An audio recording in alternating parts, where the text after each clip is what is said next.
कभी सोचा है कि एक अच्छी हॉरर कहानी सुनकर रोंगटे क्यों खड़े हो जाते हैं?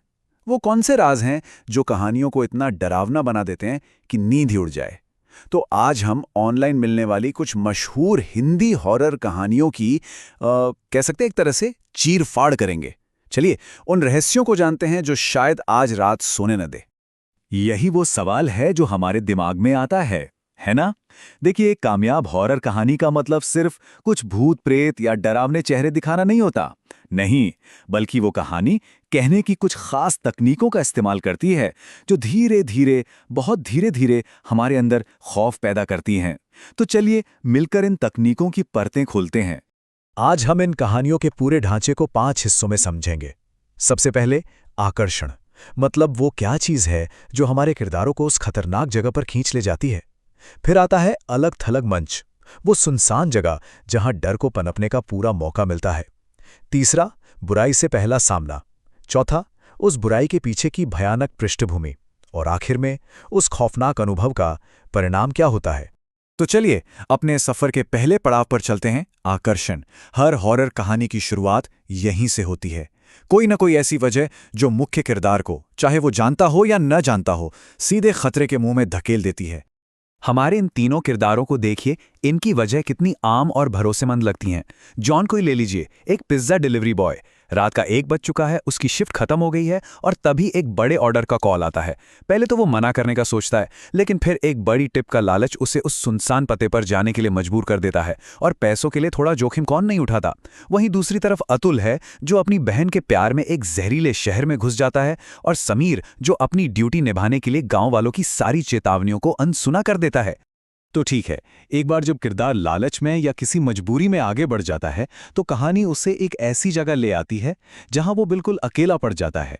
और सच कहूं तो एक डरावनी कहानी एक खौफनाक माहौल के बिना कुछ भी नहीं है। यही है हमारा दूसरा पड़ाव, अलग थलग मंच। जॉन जिस पते पर पिज्जा देने पहुंचता है, वो शहर से बहुत दूर जंगल के बीच एक पुराना टूटा फूटा सा घर है। आसपास कोई स्ट्रीट लाइट तक नहीं, कोई दूसरा घर नहीं, बस घना अंधेरा और एक अजीब सी खामोशी।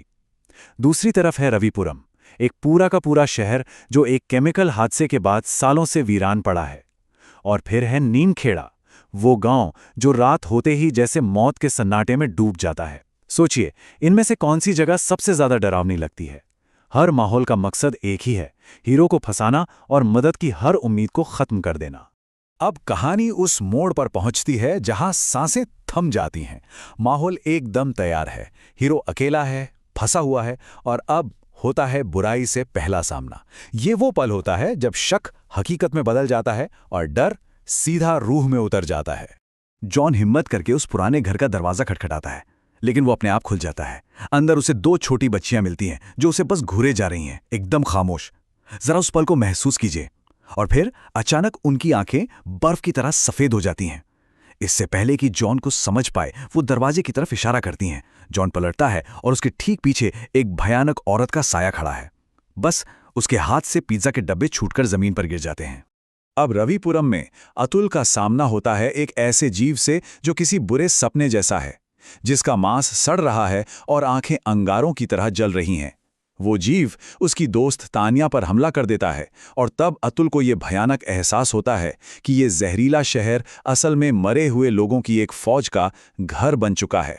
और समीर बेचारा, जिसे एक अजीब पीले पड़ चुके लड़के सुमेश पर तरस आ जाता है। वो उसके साथ एक टूटे फूटे घर में जाता है और वहां उसका सामना किससे होता है? सुमेश की सड़ती हुई मां की आत्मा से। डर का असली चेहरा अब सबके सामने आ चुका है। पर ये भूत, ये ज़ॉम्बी, ये आत्माएं, ये सब आई कहां से? हर बुराई के पीछे कहानी होती है ना? एक दर्दनाक इतिहास। यही वो हिस्सा है जहां हमें पता चलता है कि ये राक्षस आखिर पैदा कैसे हुए। तो चलिए जानते हैं कि इन राक्षसों के पीछे क्या दर्दनाक राज छिपे हैं। पिज्जा डिलीवरी वाली कहानी में वजह दिल दहला देने वाली है। जॉन को बाद में पुलिस से पता चलता है कि जिस घर में वो गया था, वहां 3 साल पहले एक पूरे परिवार का कत्ल हुआ था। एक माँ और उसकी 2 मासूम बच्चियां, जिनकी आत्माएं आज भी शायद इंसाफ के लिए उसी घर में भटक रही हैं। रविपुरम की कहानी तो और भी ज्यादा पेचीदा है।